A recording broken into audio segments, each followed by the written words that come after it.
After I discovered this trick, my house started smelling like a rich man's home. To begin today's tip, I'll use a container and add coarse salt, filling it almost to the top, just like I'm doing here. Once the ideal amount of coarse salt is added, I'll add 2 tablespoons of alcohol and mix everything well. Remember, the alcohol is responsible for spreading the fragrance throughout the environment and also helps repel insects. Before I forget, tell me which city you're watching from so I can send you a big hug.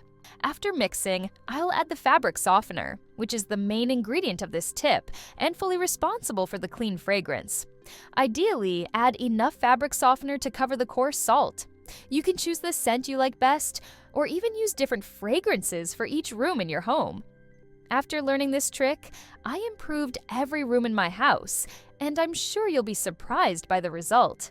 Every visitor will ask what the secret is to having such a wonderfully fragrant home.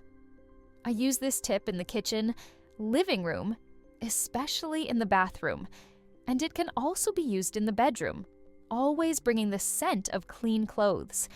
It's very simple, low cost, and keeps your home smelling good for many days. Even after cleaning, I continue using this tip to extend the feeling of freshness. For up to 30 days, your home will stay pleasantly scented. It's also perfect for homes with dogs, as it helps neutralize pet urine odors. You'll thank me later. To finish today's tip, I'll add a few cloves.